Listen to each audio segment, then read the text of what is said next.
Charlie Crow wiped the sweat from his brow, squinting at the mess of wires before him. The hum of the space station's life support systems provided a constant backdrop to his work, a reminder of the thin barrier between them and the vast emptiness of space. "Come on, you stubborn piece of junk," he muttered, yanking at a particularly obstinate cable. The maintenance panel sparked, and Charlie jerked his hand back with a yelp. "Fantastic. Just what I needed today." He sucked on his singed finger, glancing around the deserted corridor. The station seemed eerily quiet, most of the crew gathered in the observation deck to catch a glimpse of the arriving Arctal delegation. Charlie snorted, as if gawking at some stuck-up aliens was more important than keeping the station running. The comm link on his wrist buzzed. "Crow, where the hell are you?" Charlie sighed, recognizing the grating voice of his supervisor, Jenkins. "Fixing the Atmo regulator on level 3, sir, like you asked." "Well, wrap it up and get your ass to hydroponics. We've got a situation." "On my way," Charlie grumbled, shoving his tools back into his belt. So much for a quiet day of routine maintenance. As he made his way through the winding corridors, snatches of excited conversation drifted from passing crew members. "Did you see them? They're enormous. I heard their skin actually glows. They wouldn't even look at the ambassador, just stood there, all high and mighty." Charlie rolled his eyes. He'd seen the footage of the Arctals, of course. Who hadn't? But he couldn't understand the fascination. Sure, they were tall and blue and sparkly. So what? They were probably just as screwed up as humans, just with a fancier paint job. He rounded the corner to hydroponics and stopped short. A crowd had gathered outside the sealed doors, faces pressed against the observation window. Charlie elbowed his way through, muttering apologies. "Jenkins? What's going on?" His supervisor's ruddy face appeared, looking even more flustered than usual. "Crow, about time. We've got an intruder in there. One of the aliens slipped away from the delegation. It's messing with the equipment." Charlie peered through the glass. At first, he saw nothing but the lush greenery of the hydroponic gardens. Then a flash of movement caught his eye. A tall figure darted between the rows of plants, decidedly not human. "Shit," Charlie breathed. "What do you want me to do?" Jenkins wrung his hands. "Security's on their way, but we can't let that thing damage our food supply. You're the only tech cleared for emergency entry. Get in there and make sure it doesn't break anything vital." Charlie's eyes widened. "You want me to confront an alien? Alone?" "You're not confronting it, you idiot," Jenkins snapped. "Just distract it. Keep it from touching anything important until security arrives." Charlie swallowed hard, looking back through the window. The alien, Arctal, he corrected himself, was examining one of the nutrient dispensers with obvious curiosity. It didn't look particularly threatening, just big. "Fine," he sighed, "but if I get squashed by a giant blueberry, I'm haunting your ass." Jenkins shoved an access card into his hand. "Just go!" Charlie approached the airlock, swiping the card with trembling fingers. The door hissed open, and he stepped inside, the humid air of the hydroponics bay enveloping him. He took a deep breath, trying to calm his racing heart. "Hello," he called out, wincing at how his voice cracked. Honored guest? I don't suppose you'd mind stepping away from the expensive equipment?" A rustle of movement, and suddenly the Arctal was there, looming over him. Charlie's breath caught in his throat. The alien was easily 8 feet tall, with midnight blue skin etched with intricate golden patterns. And definitely female, if the curves beneath the shimmering robe were any indication. Her luminous golden eyes fixed on Charlie, narrowing slightly. "You are not security," she said, her voice low and melodious. Charlie blinked, surprised by her perfect English. No, I'm Charlie, the repair guy." He gestured vaguely at his tool belt. "I'm just here to make sure nothing gets broken. Not that you'd break anything on purpose. I'm sure you're very careful and, coordinated." To his astonishment, the Arctal's lips twitched in what might have been amusement. "I am Lyra," she said, "and I assure you, my coordination is exemplary." As if to prove her point, she reached out and delicately plucked a ripe tomato from a nearby vine. Charlie couldn't help but notice the graceful movement of her long fingers, each tipped with a small, sharp claw. Right, he said, swallowing hard. So, Lyra, not that I'm not thrilled to meet you, but why exactly are you in here? Shouldn't you be with the rest of your delegation? Lyra's expression darkened. The talks are not progressing as hoped. Your leaders fear us. They see our size, our strength, and assume we are brutes. She crushed the tomato in her hand, red pulp oozing between her fingers. I grew tired of their trembling and came to examine your technology instead. It is, quaint. Charlie bristled at that. Hey, our tech might not be as advanced as yours, but it works. Usually, he eyed the mess of tomato. And maybe ease up on the produce. We kind of need that to eat. To his surprise, Lyra looked chagrined. My apologies. I did not intend to damage your resources. She glanced around. Perhaps you could show me how these systems function? I am curious. Charlie hesitated. On one hand, he probably shouldn't be giving impromptu tours to alien diplomats. On the other, when was he ever going to get a chance like this again? Sure, he found himself saying. Why not? But, try not to touch anything without asking first, okay? Some of this stuff is pretty delicate. Lyra inclined her head regally. I shall endeavor to control myself. As Charlie led her through the hydroponics bay, explaining the various systems, he couldn't shake the feeling that something was off. Lyra asked intelligent questions, but there was an undercurrent of something in her tone. Amusement? Condescension? So, this regulates the nutrient flow, he said, pointing to a complex array of tubes and valves. It's actually pretty similar to the life support systems I was working on earlier. You've got to be careful with the calibration, though. One wrong move and... Lyra reached out, her long fingers dancing over the controls with surprising dexterity. Before Charlie could stop her, she'd adjusted several settings in rapid succession. Hey, he yelped. What are you doing? Lyra stepped back, a satisfied smile on her face. Improving your efficiency by 12.7%. Your system was adequate, but there was room for optimization. Charlie gaped at her. How did you even know how to do that? She raised an eyebrow, the golden markings on her face shifting with the movement. I told you, Charlie, I am very coordinated. He shook his head, torn between admiration and irritation. Okay, that's impressive. But seriously, you can't just go messing with our equipment. What if you'd broken something? Lyra's eyes flashed. You doubt my abilities? That's not what I meant, Charlie backpedaled. It's just, look, we barely know anything about each other's species. For all I know, you could accidentally trigger some catastrophic reaction just by touching the wrong thing with your alien biochemistry or whatever. Lyra tilted her head, regarding him curiously. You are not afraid of me, Charlie blinked. Should I be?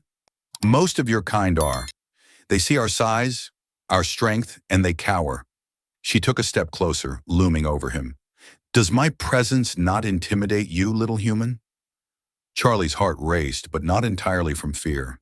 There was something in Lyra's gaze, a spark of challenge, interest. He squared his shoulders, looking up to meet her eyes. Honestly, you're pretty intimidating, he admitted, but I've dealt with scarier things than tall blue aliens. You should see Jenkins when someone messes up his filing system. Lyra's lips curved into a genuine smile, revealing teeth that were just a bit too sharp to be human. You are unexpected, Charlie the repair guy. Thanks, I think. Charlie rubbed the back of his neck, suddenly aware of how close they were standing. So, now that you've optimized our systems, maybe we should head back.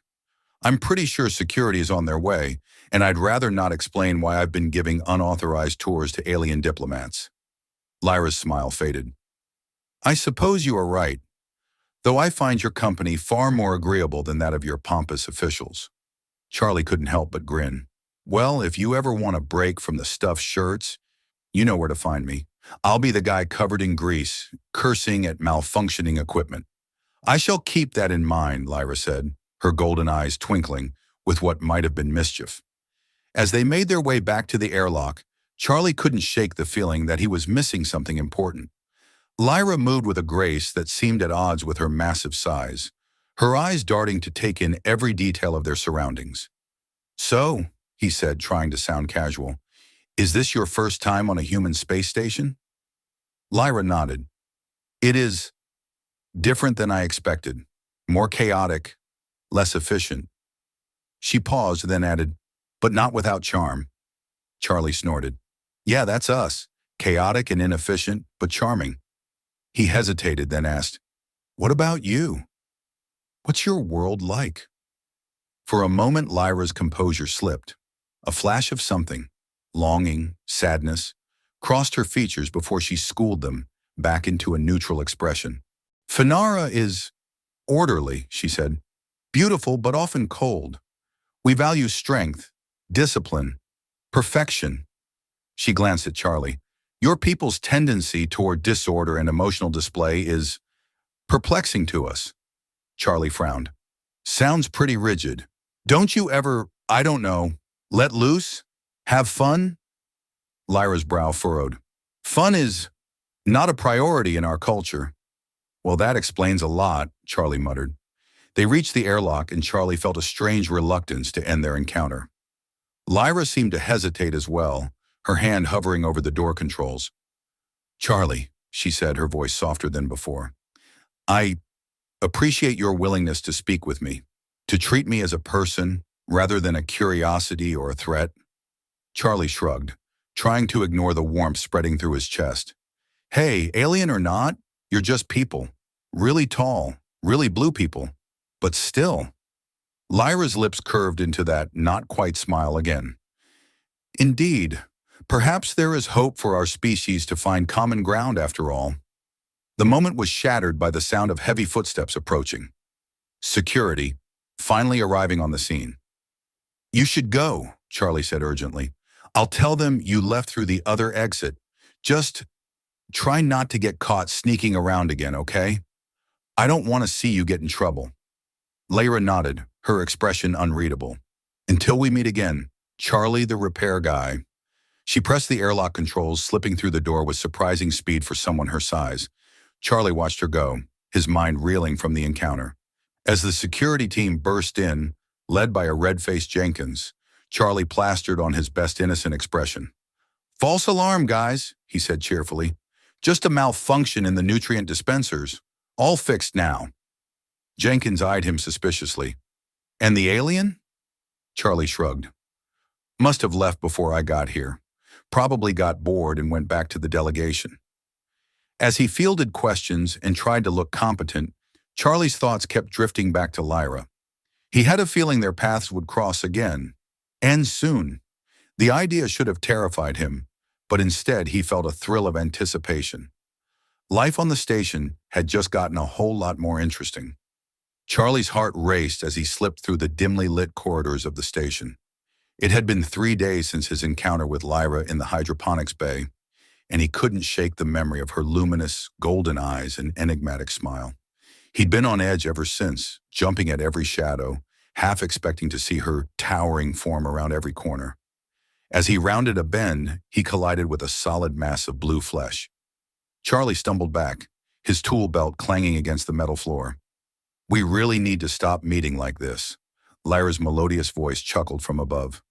Charlie looked up, way up, into the Arctal's amused face. "Lyra, what are you doing here? I thought you were confined to the diplomatic quarters."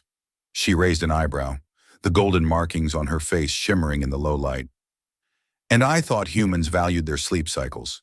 Yet here you are, wandering the station at what you call 3 in the morning." "Touché," Charlie grinned, his earlier nervousness evaporating. "I couldn't sleep. Figured I'd get a head start on some maintenance work." Lyra tilted her head, studying him with those unnerving eyes. "You are an unusual specimen, Charlie. Most of your kind avoid us at all costs, yet you seek out work that might bring you into our path." Charlie shrugged, trying to ignore the way his pulse quickened under her gaze. "What can I say? I'm a sucker for tall, blue, and mysterious." The moment the words left his mouth, he wanted to smack himself. Was he actually flirting with an alien diplomat? But to his surprise, Lyra's lips curved into a genuine smile. Your species' penchant for humor continues to fascinate me, she said. Perhaps you could enlighten me further on this concept of flirtation? Charlie's eyes widened. Uh, well, it's not really something you can explain. It's more of a, you know what? Why don't we start with something simpler? Like jokes.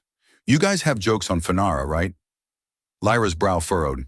We have word plays that demonstrate intellectual prowess, but I suspect that is not what you mean. Okay, here's an easy one, Charlie said, warming to the subject. Why don't scientists trust atoms? Lyra's expression turned serious. That is concerning.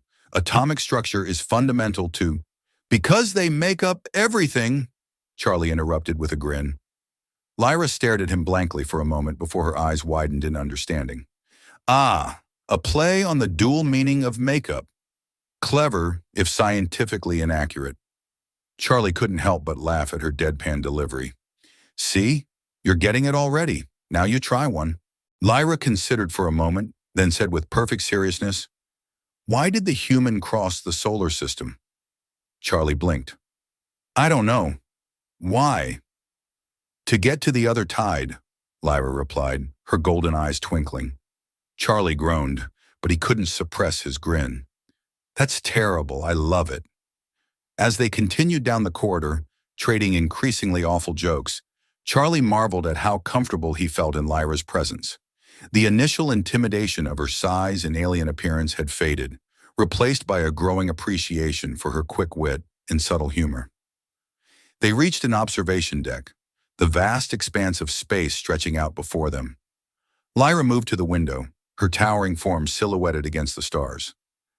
Your station is quaint, she said, her voice tinged with something Charlie couldn't quite identify. But the view is undeniably impressive. Charlie joined her at the window, acutely aware of the difference in their heights. Yeah, it's something else. Although I bet the view from Fanara is pretty spectacular too. Lyra's expression clouded. Fanara is beautiful in its way, but often cold, rigid. She glanced down at Charlie. Your people's ability to find wonder in the chaos of the universe is admirable. Charlie felt a surge of warmth at the compliment. Well, we're basically hairless apes who figured out how to fling ourselves into space. Everything out here is pretty wonder-inducing. Lyra's lips twitched. An apt, if unflattering description? Her golden eyes fixed on Charlie with an intensity that made his breath catch. You are unlike any human I have encountered, Charlie. Your openness, your humor, it is most intriguing. Charlie swallowed hard, suddenly very aware of how close they were standing. Yeah, well, you're pretty intriguing yourself. For a giant blue alien, I mean. Lyra leaned down, bringing her face closer to his. Charlie's heart hammered in his chest. Was she going to? The moment was shattered by the sudden blare of an alarm. Red emergency lights began flashing throughout the corridor. Attention all personnel, a mechanized voice announced. Unauthorized access detected in secure area.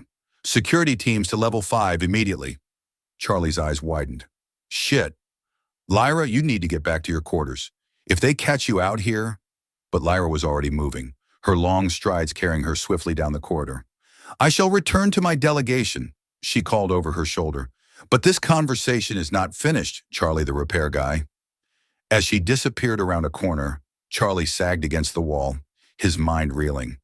What the hell was he getting himself into?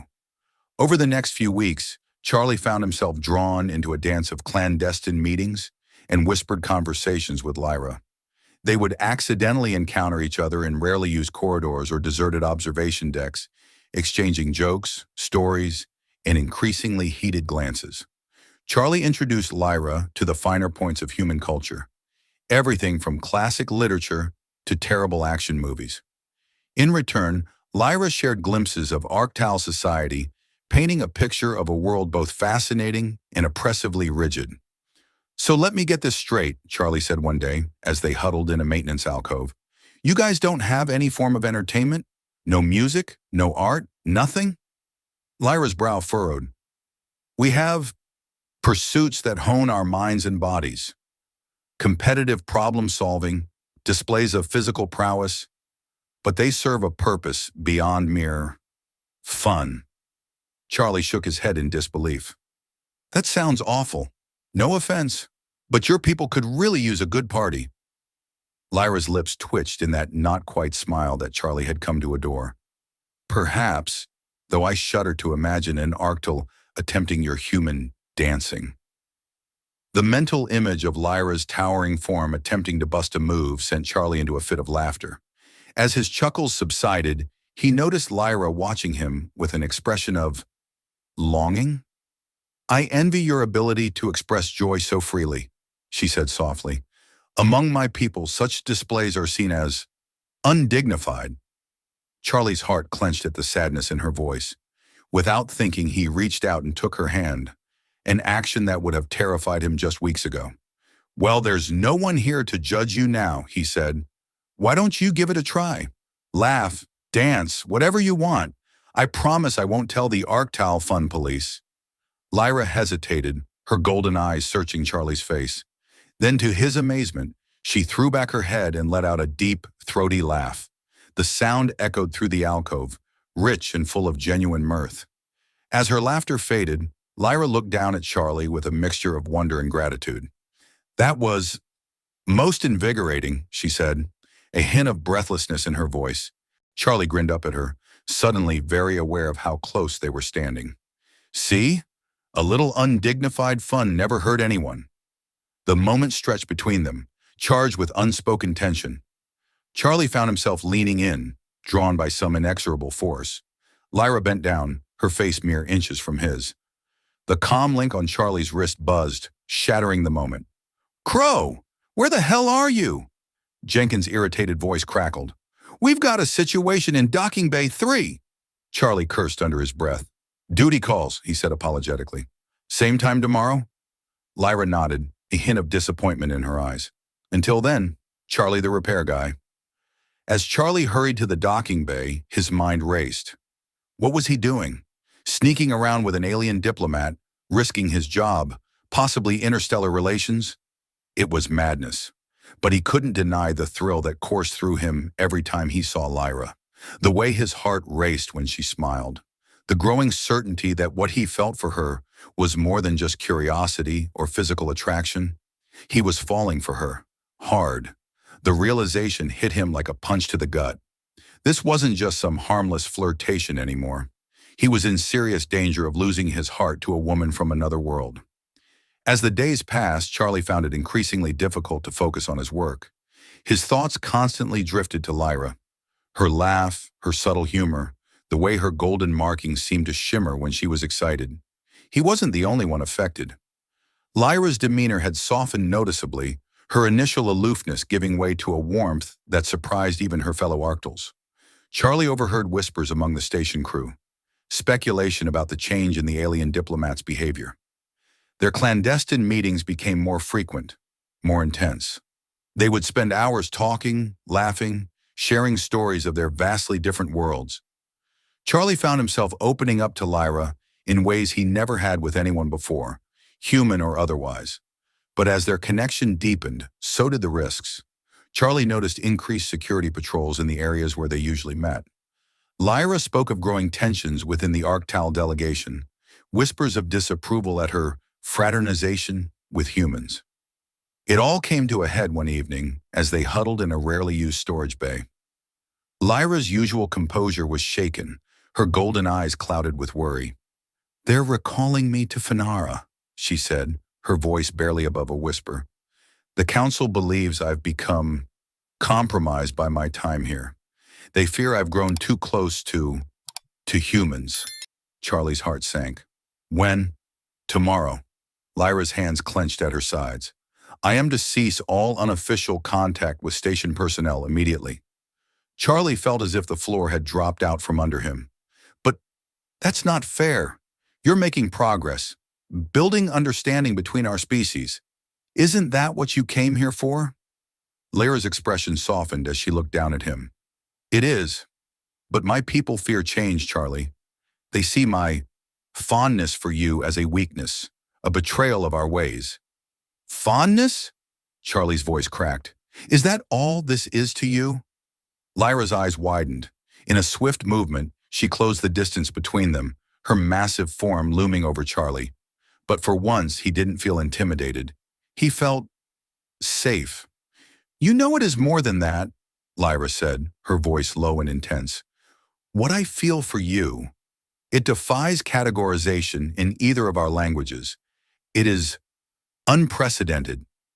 Charlie's heart raced. He reached up, cupping Lyra's face in his hands. The contrast of her blue skin against his pale fingers was startling. Beautiful. "Then don't go," he whispered. "Stay here, with me." For a moment, Lyra leaned into his touch, her eyes closing. Then she straightened, gently removing his hands. "I cannot abandon my duty, Charlie, no matter how much I wish to stay." Charlie felt as if his heart was being ripped in two. "So that's it? We just pretend this never happened?" Lyra's expression was pained. "I do not know what the future holds, but I know that meeting you has changed me, Charlie Crow. You have shown me a side of humanity, of myself, that I never knew existed. For that, I will be forever grateful." She leaned down, pressing her forehead against his in a gesture of surprising tenderness. "Goodbye, Charlie the repair guy. May your stars always shine brightly." Before Charlie could respond, Lyra was gone, her long strides carrying her swiftly from the storage bay. He stood there stunned, feeling as if a vital piece of himself had just walked away. As he made his way back to his quarters, Charlie's mind raced. He couldn't let it end like this. There had to be something he could do, some way to bridge the gap between their worlds.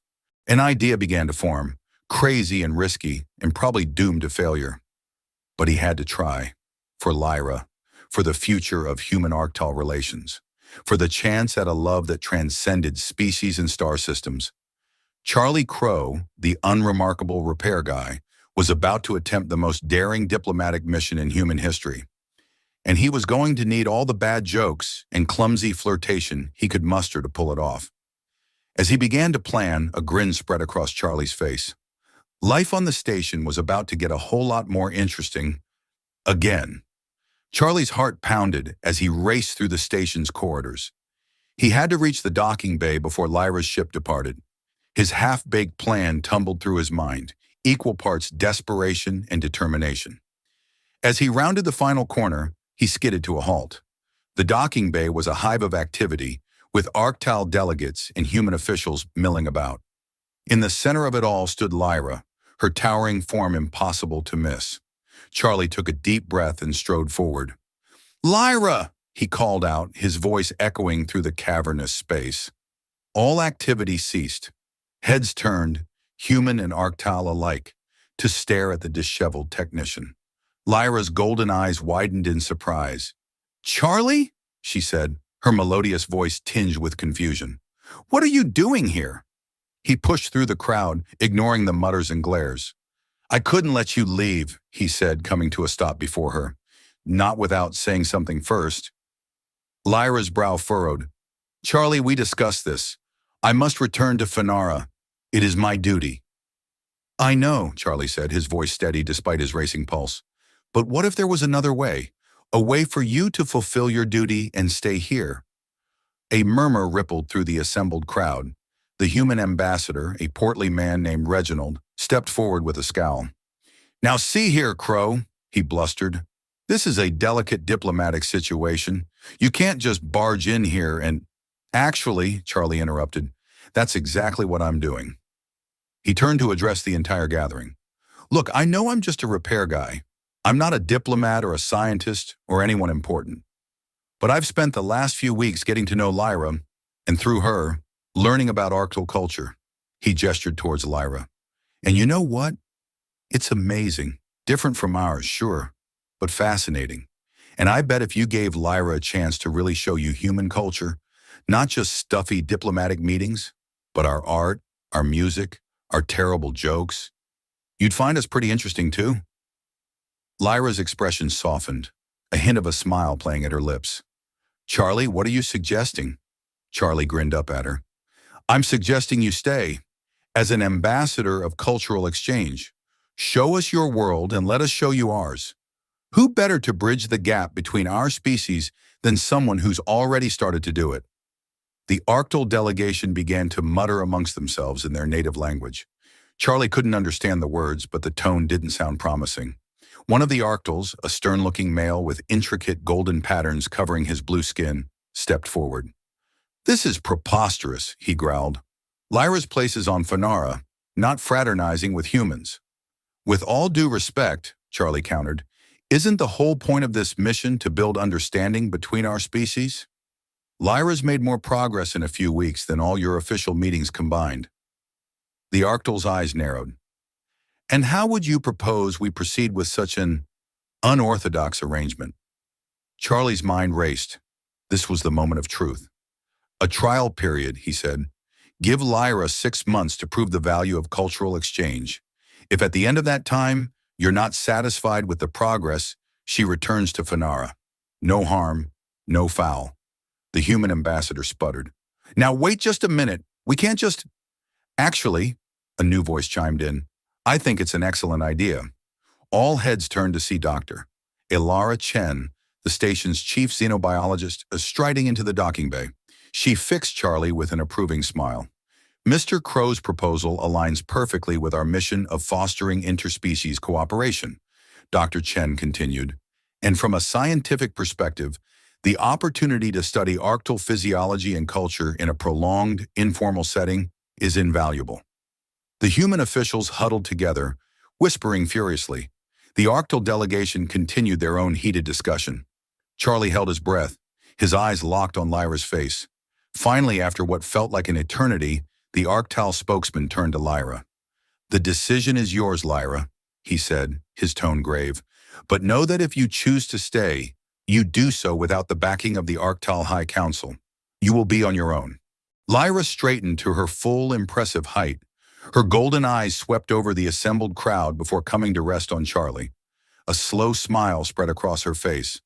"I choose to stay," she announced, her voice ringing through the docking bay, "as an ambassador of cultural exchange and as a bridge between our worlds." A cheer erupted from the human side of the gathering. Even some of the Arctals looked quietly pleased, though they tried to hide it. Charlie felt a grin splitting his face, his heart soaring. The next few hours passed in a blur of paperwork, arguments, and hasty arrangements. By the time the dust settled, Lyra had been officially instated as the Arctal Ambassador of Cultural Exchange, with Charlie appointed as her human liaison. As the last of the diplomats filtered out of the docking bay, Lyra and Charlie found themselves alone. She looked down at him, her expression a mix of amusement and fondness.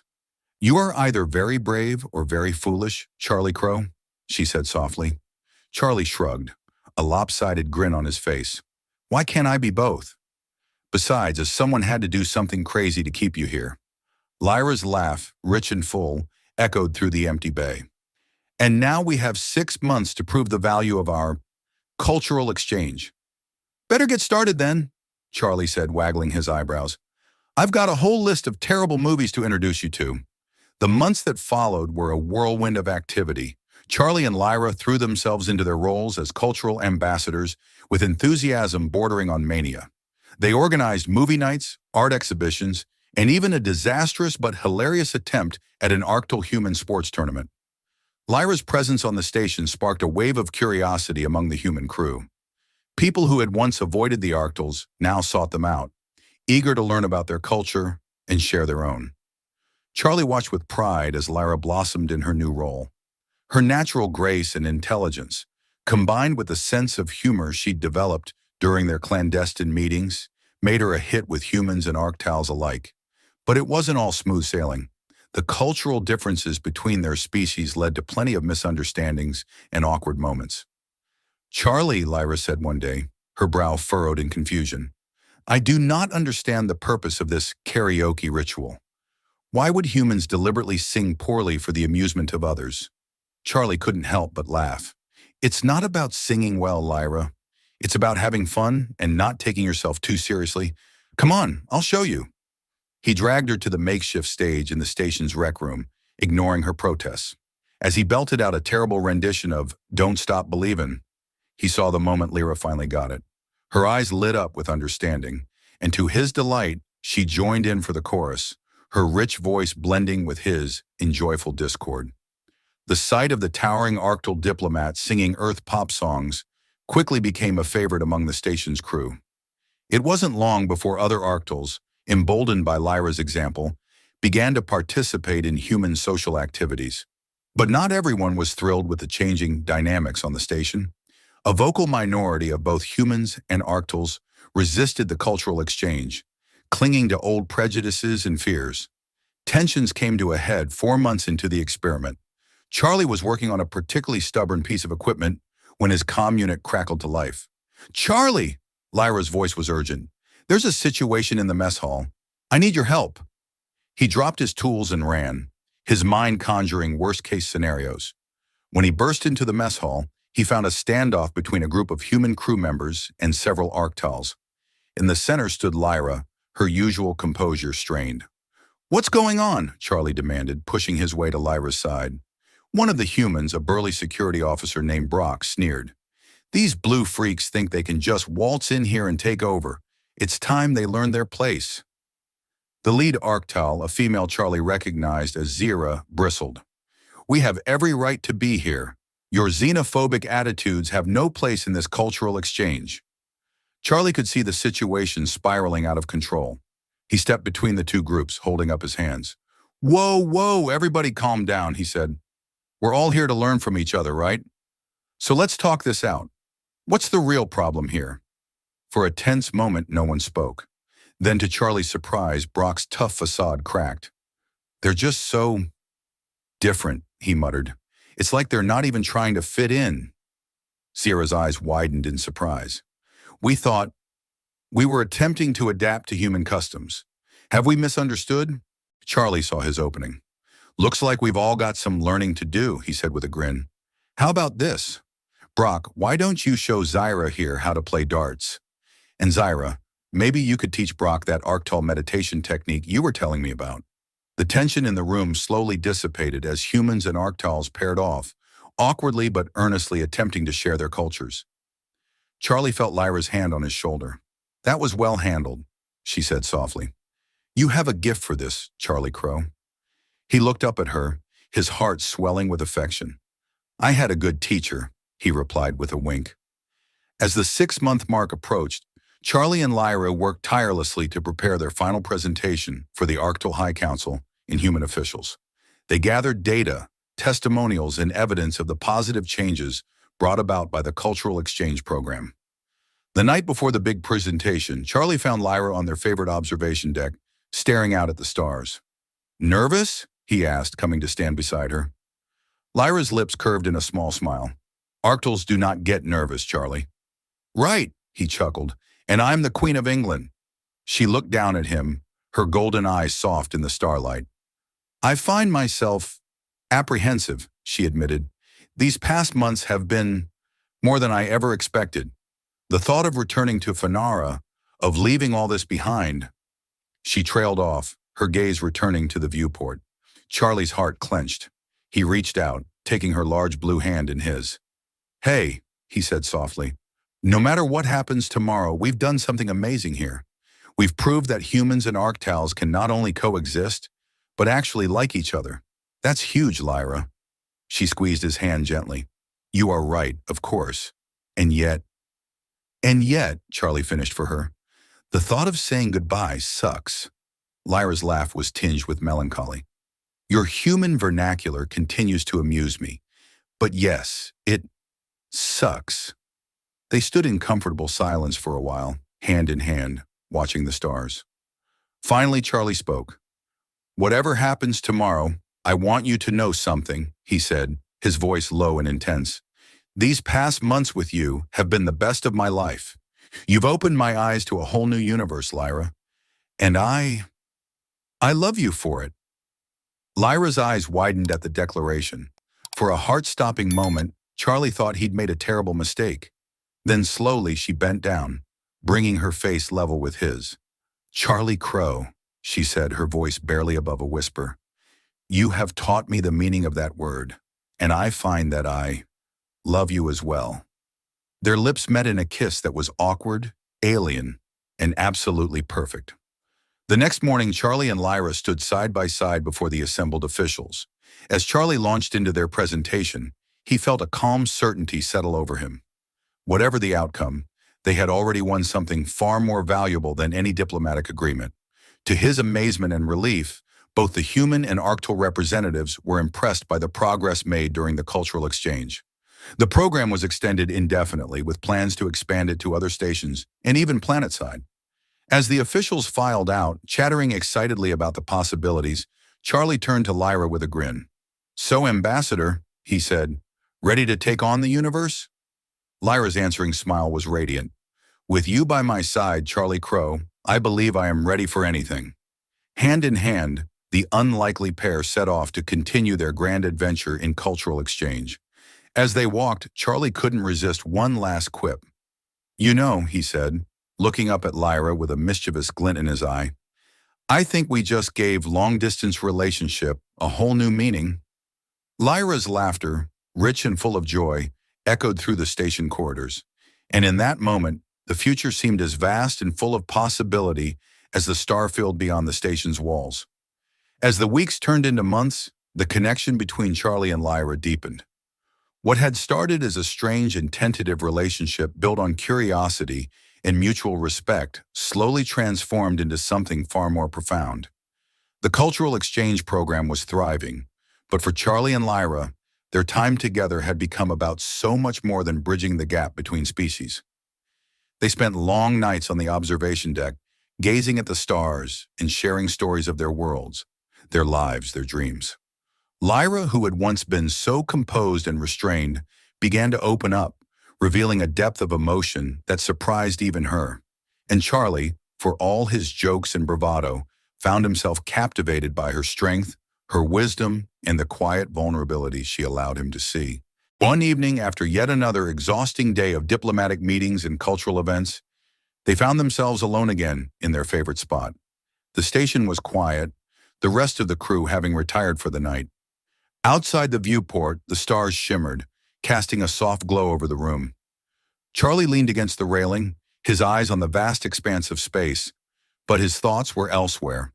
He could feel Lyra's presence beside him, her towering form casting a shadow over his smaller frame.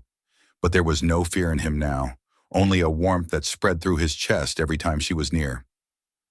"Lyra," he said quietly, turning to face her, "these past months, they've been incredible, not just because of the work we've done, but because of you. I've never felt this way before, about anyone."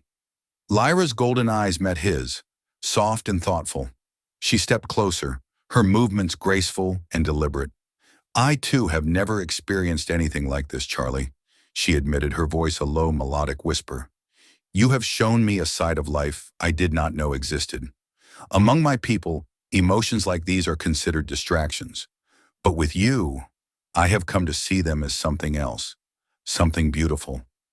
Charlie's breath caught in his throat as she moved even closer, until they were standing just inches apart. He could feel the heat radiating from her, the intensity of her gaze holding him captive. "I don't want this to end," Charlie whispered, his voice raw with emotion. "I don't want to lose you." Lyra reached out, her long fingers gently brushing against his cheek. Her touch was cool but electric, sending a shiver down his spine. "You will not lose me," she said softly. "We are bound by something far greater than distance. Our worlds may be light years apart, but our hearts, they are together." Without thinking, Charlie lifted his hand to cover hers, holding it against his cheek. The sensation of her touch, her closeness, was overwhelming. He had never felt so alive, so aware of every beat of his heart, every breath.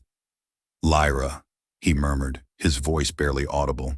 And then, before he could second-guess himself, he leaned in, closing the gap between them. His lips met hers in a kiss that was soft at first, tentative, but quickly deepened as their mutual desire took over. Lyra responded with equal fervor, her large hands cradling his face as she pulled him closer, their bodies pressing together. The intensity of the moment surged through them, the weight of their passion crashing down like a tidal wave. Charlie could feel her strength, her power, but there was also a tenderness in her touch, a carefulness that belied her size and stature. Their kiss was long and hungry, filled with the pent-up desire that had been building between them for months. Lyra's lips were soft, her breath warm against his skin. Charlie's hand slid up her arms, feeling the smoothness of her skin, the intricate patterns that marked her body. The stars outside the window seemed to fade into the background as they became lost in each other.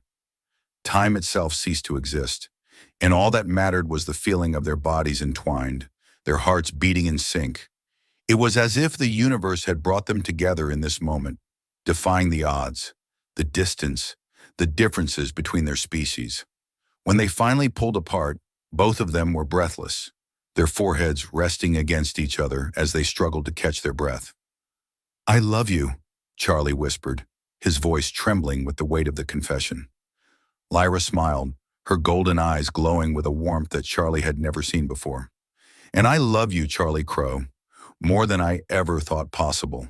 They stood there for a long time, wrapped in each other's arms, the vastness of space stretching out before them.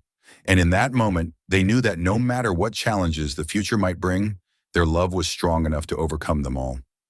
Charlie looked up at her, a grin spreading across his face. "So what now?" Lyra laughed softly, her voice like music. "Now, my love, we continue our journey, together." With that, they turned back to the stars, hand in hand, ready to face whatever the universe had in store for them. Their passion, their love, would be the bridge between worlds, a love that transcended the boundaries of space, time, and species.